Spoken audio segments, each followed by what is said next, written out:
Hello for today's video. Magluluto sila Ma'am si Carla ug sila William ng ginataang munggo na may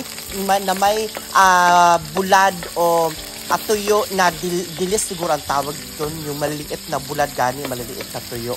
So ayan, syempre kailangan nila muna magisa ng bawang at sibuyas. Tapos actually meron namang gasol, pero pag mga ganyan kasi dito kami nagluluto sa kahoy para syempre naman makatipid-tipid naman tayo konti sa gasol. Hindi naman na puro na lang iluto natin sa gasol. Syempre madaling maubos, diba? Ang mahal pa naman ng gasol ngayon, 2.5. So, dun tayo, pag minsan sa kahoy kami nagluluto. Tsaka marami kami mga panggatong. Diba, nakita nyo naman sa nakaraang vlog ko, ang daming kahoy. Oo. So, ayun, si Ma'am Shi, grabe, ang laki talaga ni Ma'am Shi. So, sila dalawa ni William ang magluluto ng ating ginataang pasensya na kayo, sorry. Kaloka ubo talaga to siguro sa panahon to, no? Siguro mainit, tapos minsan umuulan, nakakainis. ano to, no? Tapos nilagyan nila ng red bell pepper, tapos I think nilagyan na rin nila ng luya. Sorry guys minsan my god, disturb yung pag-ubo ko sa voice over, pasensya na kayo. Anyway, so ayan na guys, no, ginisa na muna nila yan. Tapos, syempre, ang sarap kaya rin ginataang munggo.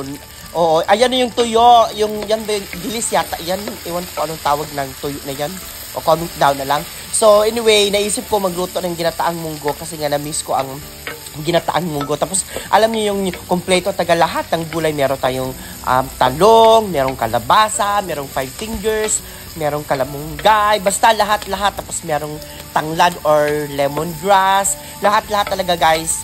At saka ang sarap, tsaka ang sarap nito, nagparisan talaga ng kanin. Pero hindi ako magra-rice, so syempre diet tayo eh. Tapos meron pang nilagay sila na kamatis. Wow, sarap naman yan. Tapos ayan na nga yung munggo guys, na pinapakuluan nila, pinalambot nila, ayun, napalambot naman nila, nagtagumpay naman sila. Tapos kasama na doon ang coconut oil, basta coconut, yung sabaw ng coconut.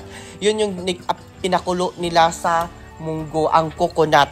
So yan yung sabaw natin, no? 'Di ba? Masarap. Oo, kasi usually optional naman kasi yan, guys. Pwede naman din kayong magmunggo na pwedeng tubig lang. Oo, iba't ibang trip lang naman tayo, iba't ibang klase ng ginataang munggo. Tapos ayan na, nilagyan na nila yung kalabasa. Wow! Tapos naku, ang sarap talaga nito. So dinamihan ko na guys para pwede pa siyang ulamin bukas. O, di ba? So, naglagay na sila ng sitaw. Ayan, si William. Tapos, meron pa palang talong. Ang dami, kompleto, ricados yung ating ginataang munggo. Actually, try nyo to guys. Ang sarap nito, promise. Try nyo, magluto din kayo nito, ha? Tapos, feeling ko parang naubusan siya ng sabaw. Buti na lang, meron pa silang sabaw na coconut. So, meron pa silang nakareserva. In fairness, magaling magluto itong dalawa, ha? Okay, tanggap na kayo as a chef. Char lang. Okay, so ayan. So, grabe talaga ang apoy, no? Pag ganito talaga, pagkahoy ka talaga sa paggatong ka magluluto. Grabe talaga. Hindi mo talaga makukontrol yung apoy. Ayan na yung reserva nilang coconut. So, yeah. Sarap naman yun, Ma'am Shi, William.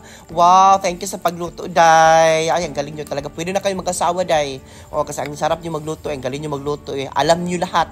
Kaloka kayo. Pero yung kuan, grabe talaga yung apoy para talaga silang. So ayan na nga guys, luto na. So well, isa-serve na nila yan maya-maya konti. Yay! Ang yummy. Thank you Lord for the food. Thank you for all the blessings. Ang sarap ng pagkain namin today. Ayan na. Oh, ang sarap. Tapos tingnan nyo yung apoy. Grabe talaga yung apoy. Grabe. Oh, wala talagang control. Lalo na pag uga kayo nga kahoy, guys. Kusog kaayo mo siga, grabe gyud. Dili gyud makontrol ang kalayo. Grabe ka kusog ang siga gyud.